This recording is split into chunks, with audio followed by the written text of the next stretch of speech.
হিজাব পরেই মহাকাশে যাবেন মুসলিম এক নারী। মার্কিন মহাকাশ গবেষণা সংস্থা নাসা থেকে শেষ করেছেন 2 বছরের কঠোর প্রশিক্ষণ। 30 বছর বয়সী মেকানিক্যাল ইঞ্জিনিয়ার এই নারীর স্বপ্ন একদিন পা রাখবেন চাঁদের বুকে, হয়তো কখনো যাবেন দূরের গ্রহ মঙ্গলেও। আরব আমিরাতের নভোচারী নোরা আল মাতরুসি তার জীবনের অনেকটা সময় কেটেছে আকাশের তারার দিকে তাকিয়ে। বহুকাল থেকেই মুসলিম জ্যোতির্বিজ্ঞানীরা অবদান রেখেছেন মহাকাশ গবেষণায়। শৈশব থেকে তারাই ছিলেন মাতরুসির অনুপ্রেরণা। আপনি যে ধর্মের হন কিংবা জন্ম যেখানেই হোক, একজন মহাকাশচারী হওয়া বেশ কঠিন। মুসলিম হলে নভোচারী হতে পারবেন না, বিষয়টা সেরকম না। বরং একজন মুসলিম হওয়ার কারণে আমি আমার পূর্বপুরুষদের অবদান সম্পর্কে সচেতন। আমার পূর্বপুরুষদের মধ্যে থাকা মুসলিম পণ্ডিত ও বিজ্ঞানী যারা মহাকাশ নিয়ে কাজ করেছিলেন তাদের ইতিহাস আমার জানা। আমি একজন মহাকাশচারী হয়ে উঠেছি 1000 বছর আগে তাদের দেখানো পথ অনুসরণ করে। একজন মুসলিম হিসাবে ধর্মীয় নিয়ম অনুসারে হিজাব পরেন মাতরুসি। মহাকাশ অভিযানে নাসা থেকেও পেয়েছেন হিজাবের অনুমতি।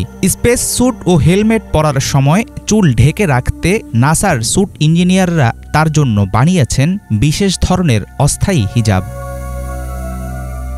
মার্কিন মহাকাশ সংস্থার সরাসরি কোনো ট্রেনিং প্রোগ্রামে স্নাতক লাভ করা প্রথম আরব নারী নোরা আল মাতরুসি। মেকানিক্যাল ইঞ্জিনিয়ার হিসাবে কাজ করেছেন তেল শিল্পে।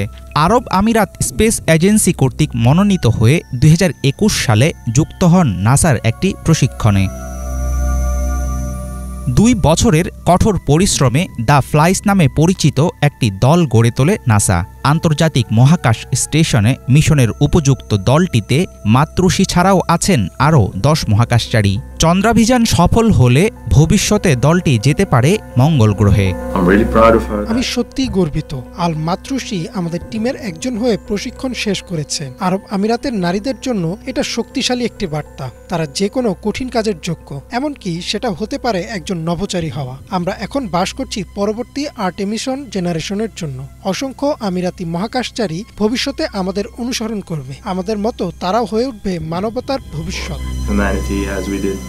নাসা থেকে পূর্ণাঙ্গ ট্রেনিং লাভ করা প্রথম নারী মাতরুসি, কিন্তু তিনি ছাড়াও ইতোমধ্যে আরও আরব নারীরা অংশ নিয়েছেন বিভিন্ন মহাকাশ মিশনে, যাদের মধ্যে আছেন সৌদি বায়োমেডিক্যাল গবেষক রায়নাহ বার্নাবি, মিশরীয় লেবানিজ ইঞ্জিনিয়ার সারাহ সাবরি সহ আরও অনেক নারী।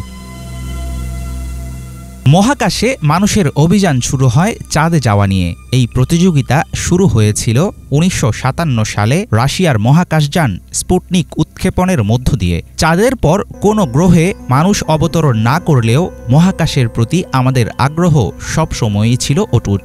নাসায় প্রশিক্ষণ নেয়া মুসলিম নারীর সাফল্য অনুপ্রাণিত করবে ভবিষ্যৎ প্রজন্মকে।